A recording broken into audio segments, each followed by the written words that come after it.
Okay, YouTube, welcome back. We're getting ready to wrap up our day. Sierra's busting out an oil change. Caleb is doing a hub bearing. And we were all just talking in the middle of the shop, and the guy for the F-150, the customer, tried to wave me out of the shop to come talk to him outside, and I refused to do that.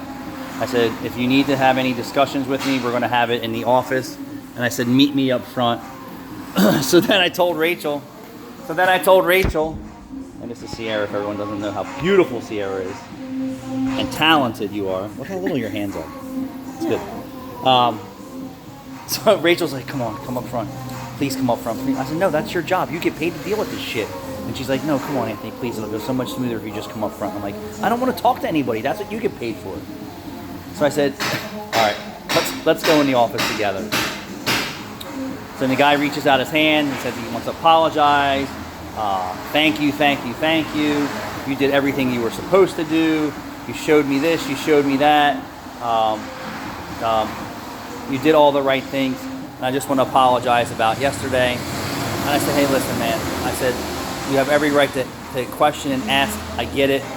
I said, but I treat you the same exact way that I treat anyone else when they're here and I have the opportunity, is to show and tell you the story of what's going on.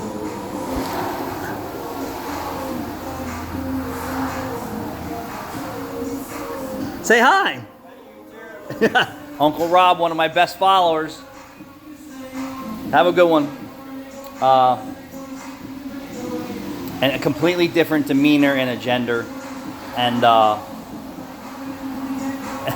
basically said that to him. I said, hey, I treat you the same exact way as I treat every other customer. When there's a problem like this, I'm an expert, I'm a specialist, I know what's going on. When you came to the counter, you were showing me gaskets that don't belong to your vehicle, that were on your vehicle. I said, you know, you came to me with a problem, I showed you what your problems were, I gave you the resolution, and we did all that. And he's like, I know, this, that, and the other thing, blah, blah, blah, blah, blah. And then he said, hey, you know, I'm a little short. Will you help me out? I said, absolutely, Rachel will work with you. We just want to be done, and you know, you go on your way with a fixed car, and we get paid. And in the end, I thought we were going to have a battle. My experience tells me yesterday he was fishing for a discount. All the phone calls he was fishing for a discount. And in the end, all he really had to do, instead of torturing me, was to say, hey, I'm a little short. I know I agreed to your original price. Can you work with me? Absolutely, I'm willing to work with our customers. And people in YouTube land said, you're not willing to work with broke people. That is such bullshit. We work with every customer. You know who doesn't work with you? Go to the dealership and ask them to work with you. You know what they're going to tell you? That's the price, have a nice day. Go to a corporate-owned store that you don't have a general manager or an owner standing in there. You know what they're going to tell you? The price is the price. If you don't like it, get going. So it's unfair that someone says it about me. We work with customers every day. We give them the best value, the best service, and the best pricing that we can afford to keep us in business and pay our bills. And ultimately why we come to work is to make money. That goes for everybody. So it was good to see that he changed his position, but I think ultimately in the beginning, after he agreed to the price and then was back and forth so many times, he really wanted to ask for a discount, but then he was trying to find other ways to become unhappy with what we did, is how I feel. And then in the end, he knew that Rachel and I have played this game so many times with kinds of people that we're experienced enough in it. And there's a lot of unexperienced people in stores today that don't know what they're doing or what they should do in situations like that. And we're like, no, we don't work for free. No, we're not doing anything else. No, we're not doing this. And no, we're not doing that. And we're happy to do more work for you or anywhere you request, but it's going to come at a charge. And then finally he realized that, you know, there's no pushing these guys around. And this is my feeling. And then he came in here with a new attitude today and said, hey, you did the right thing. You showed me you've done everything you possibly could. I'm a little short. Will you work with me? Absolutely, we will. And I could have just said no. And I didn't. I just said, hey, I understand. But I think sometimes people's ultimate goals are to get over. And if I wasn't here, and say Rachel was just here or Caleb, what else are they going to do? They're going to stand there and just take the abuse from people because they're abusers out there and they know the system. and they know how to work it, and push them around until they give up. Like the girl at the diner was crying because these old people were torturing her because their bill wasn't right, because you're torturing your waitress over you need 4 separate checks for a $30 tab. And it wasn't the the cashier's problem that it wasn't right. And then all they did was bitch and complain and made the girl upset. Like all she's here to do is collect her money and say, was everything okay? All right, if there's a problem, let me get the manager. Don't torture her.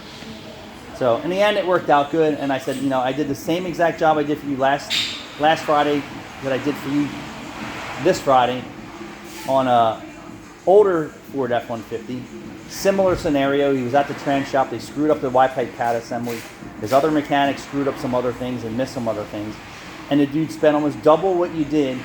Never asked a question about the job because I was up front while he was here with all the repairs. We told him what it would be. There were some other things on the way. We called him every time and said, hey, we need this. Hey, we noticed that. And he was like, just fix it. Showed him pictures of the cross member.